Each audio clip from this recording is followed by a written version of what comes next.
Hey there! Welcome back to Dogs Are Smarter Than People, the podcast that's guaranteed to make your day a little brighter. With me today is the always fabulous, international, best-selling, New York Times best-selling author, Carrie Jones. And with me today is my PR man and bodyguard, Shaun. Always amazing, always awesome. Always hot. We start every podcast with a random thought that might occur in our car, in our bed, or in a restaurant. And then we move on into a dog tip for life and a writing tip of the pod. And it's all to try to help you and us live our lives a little better. Right, Boo Boo Bear? So hang on. Please don't call me that. Got a place where other people can hear it. Thank you. Okay, we're voice memoing in the car. Oh, boy. Oh, boy. We are in the North County of New Hampshire. Or country. Is it North Country? It's North Country. Alright, we're in the North Country of New Hampshire, man. And but we're heading south. We're heading south East. back home. South. And Shaun told me the funniest story about a woman and her bathroom and police presence. Can you tell everyone the story, Shaun? Yeah. You don't remember the story? I did. I read it online. Oh, that's fine. Okay. Can you retell it? We're just going straight, right? Yeah, babes. Alright. So this lady, I don't know, probably came home maybe from work or something, and she heard a noise in her bathroom. She thought there was a burglar in her house, so she called the po-po. Po-po. And they came, and they could hear somebody rummaging around in the bathroom. Because whoever was in there was too stupid to stop making noise. So they probably gave like some verbal commands or something, and they got no response. Probably, drew their weapons and made entry into the bathroom.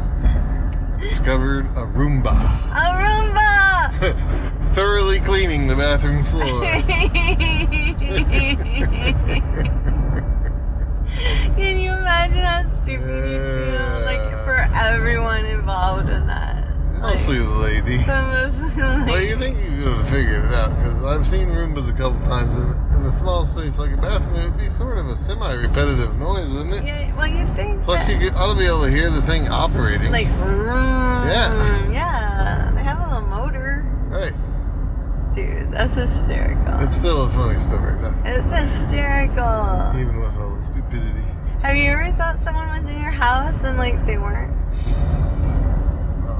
Probably.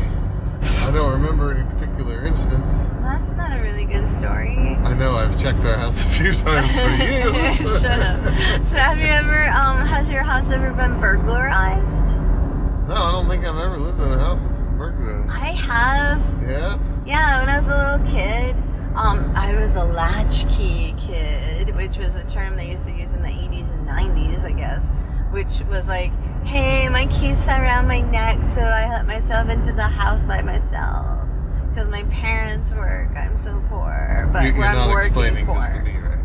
I don't know. Because I grew up the same time as you. Okay. Well, anyways, maybe people listening to our random thought. Right, younger people may not know that term. Know that, right? That was definitely an 80s term, right?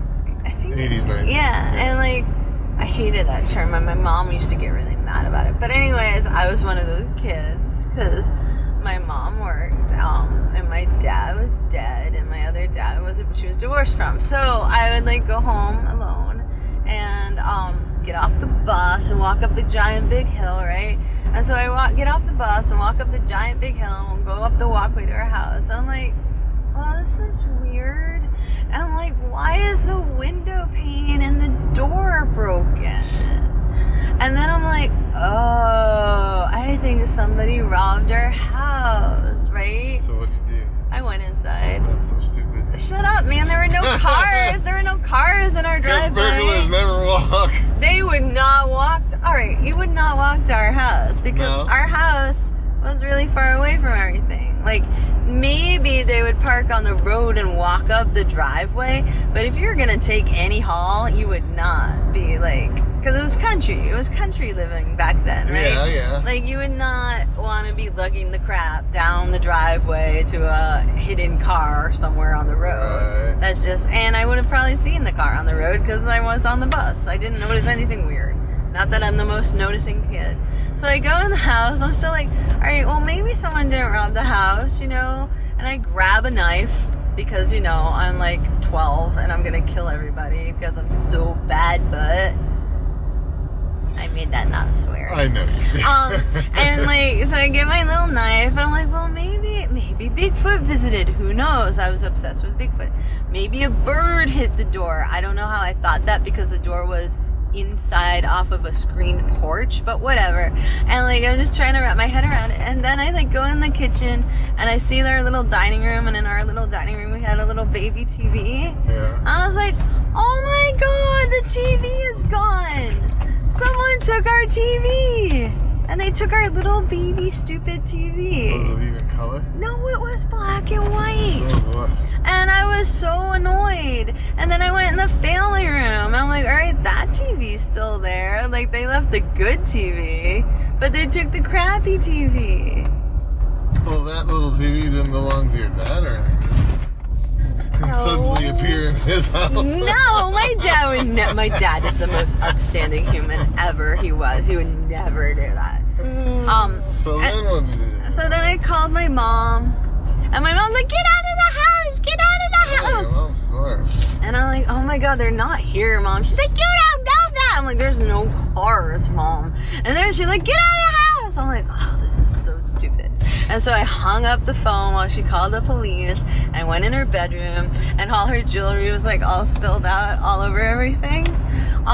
But they didn't take her wedding ring and her diamond ring. Yeah. Yeah, and so when the cops, I left the damn house and sat outside where it was super boring, and they took nothing from my room because I had nothing to steal. And like, I went outside and the police came and my mom came, she was all crying and hysterical, and the police were like, it's gotta be someone you know. Like, everything they took was stupid. Like, they took the stupidest things, and they're like, and they didn't take your wedding ring. Like, it has to be someone you know, because like your wedding ring with your diamond is like the most valuable thing you have, and they didn't take it. Right. And my mom was like, who the hell did this? It was really funny. Why was she wearing it? Because my dad had died. Oh, okay. Yeah. Right. So like, yeah, that's the story of when my house got burglarized. Huh? Yeah. Well, just for future reference. If I was gonna rob a house in the woods, I would have my partner drop me off at the bottom of the driveway. Because that serves two purposes. All the neighbors obviously know you, so they're gonna recognize a strange car in the driveway. True that. If somebody happens to come up the driveway, I'm not trapped. I can zip out the back door into the woods. Also true that. Right. Yeah. And then if a silly girl comes walking up the driveway and thinks nobody's inside. I had a knife. Not until you got in the house. Well, went in the kitchen. for her. I'm just saying. You know, future reference. Future reference. Anyways, this is why it's good that Shaun's not in a life of crime. Well, no way. I'm too morally, ethically. You're so upstanding, my scared friend. of So upstanding. trouble. Anyways, I think we decided, like, the verdict in the family, that was it. It was one of my cousins who had a drug problem at the time, but then felt guilty and then just took crap because the police were like, they're like the dumbest robbers. Like they they left the Atari, but they took the TV. Shut up. Well, back then it was worth more than $5. Yeah, like it was like the most expensive. Yeah, and they took a tiny little radio, like a really cruddy little like. Take the VHS player. No. Probably way too much. Probably bigger than the TV. Yeah, the story of my house being robbed. That's funny. We moved shortly thereafter to a subdivision. Not as much fun. No, but not haunted. The house wasn't haunted. There's no woods to hang out in. bummer. Never got robbed. So boring. Boring. Boring is good sometimes.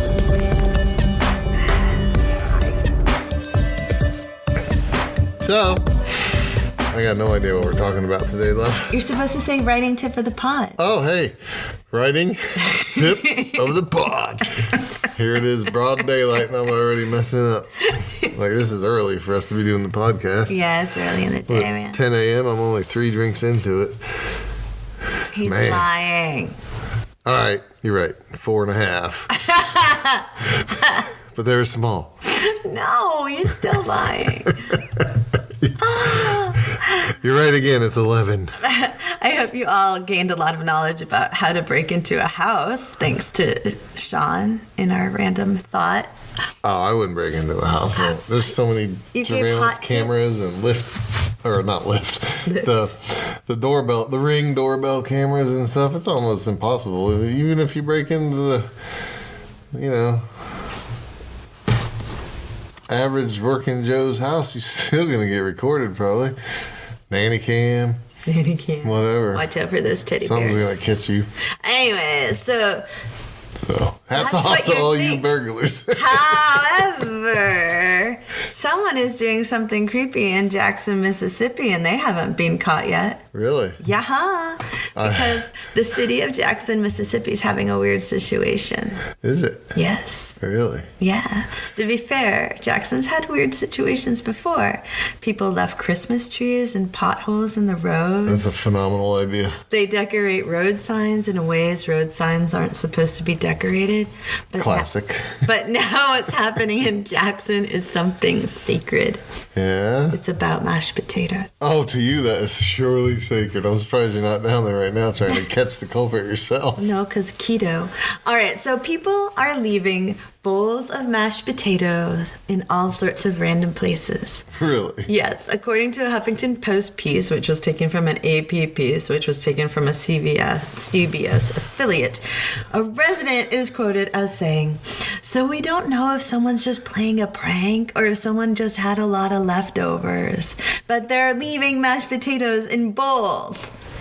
Like paper bowls all over the place, man. Oh, I'm glad they're not giving up their good bowls. Well, I know. I thought about that too. Like, this is my mom's favorite serving dish, and I'm going to leave it. Where are they leaving it? Like on cars, on steps. Like, Really? Yeah, man. I wonder what the reason for that is. No one knows. One woman posted a Facebook post about it because they left it on her car. And then all these other people were like, "Dude, that's been happening to me too." Only with a Really? southern accent, probably. Yeah. Huh. Yeah, man. That's crazy. It is. Things are going awry down south. No, yeah, and nobody knows what it's about, and that's sort of creepy, but also it's a great base for a story, right? Because the best stories come from unexpected details and places. It might be the Roomba in the closet in the bathroom. Right. It might be your mother, like, us having our house robbed, but the best stories involve mysteries to be solved and the motivation to solve them. You know what would be cool? What? Is if we could program a Roomba to follow you around. And then you could just, like, set your drink on it or your snack or whatever. Like a drone? And it's always right there at your feet. Yeah, man. That would work. It's like the if you moving don't want to table. actually have to carry anything. And you live 'cause in a you're too one-floor lazy. house. But you could have an upstairs Roomba, too. An upstairs and a downstairs. Yeah, like a drone. Like the drone follows you. Just to, It just follows your cell phone or whatever. just Keep it in to your pocket. hold your drinks. Snacks. Oh my god. Whatever you need. Because I don't think I can ride on a Roomba. Sorry. Do you want to tell us all the condensed writing tip of the podcast? Oh, yeah. All right. Don't be afraid to take something beautiful like a potato. Now, that's Carrie's opinion. Just do the thing. And turn it into something creepy and evil. Keto certainly wasn't afraid to do that.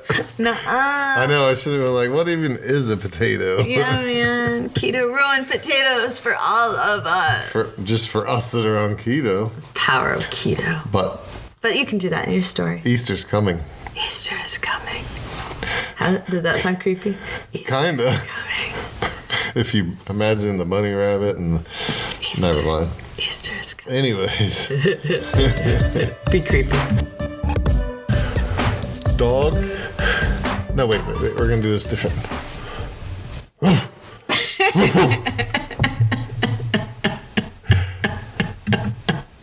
That was dog tip for life.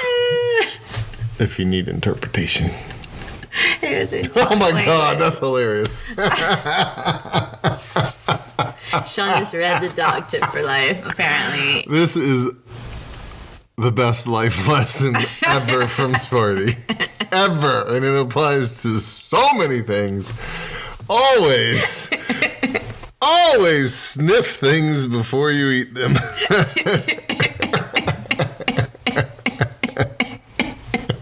And you know what they say?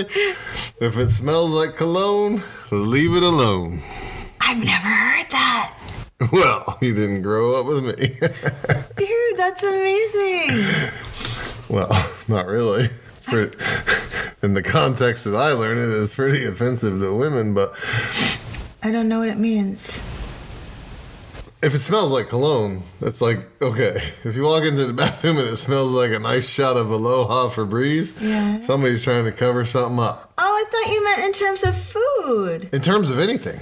That's what I said. It could be applied so many ways. You know? Sometimes I feel like I'm just 5 steps behind you. Oh, well, that's true, but Oh my God. 5's pretty good. Most people are like 10 or 15. So you're doing all right, baby. Getting closer. All right, that's our dog tip today. Thank you, Sparty. Turned out to be a good one, too. It turned out That sniff. was one of his best.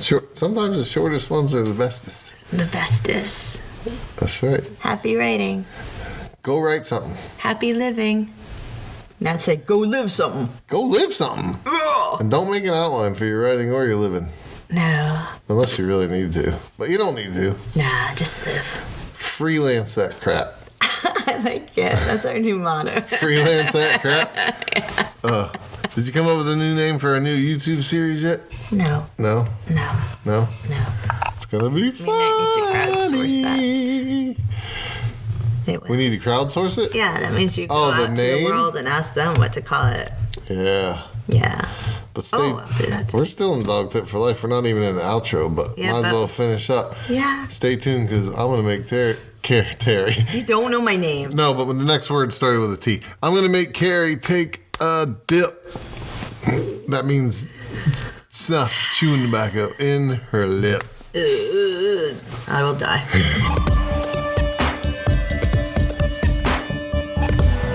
Thank you so incredibly much for putting up with this for another 15 or 20 minutes. Of your day. Hopefully you laughed once or twice. It was so kind. Now the amazing Carrie's gonna Amazing. tell you some bonus stuff. The amazing Shaun. What a nice intro. But thank you very much for listening. If you like our podcast, please like and subscribe and share it anywhere at all. Wherever you're listening, go do that, man. The music in this podcast was broke for free by Night Owl and made available through the amazing Creative Commons.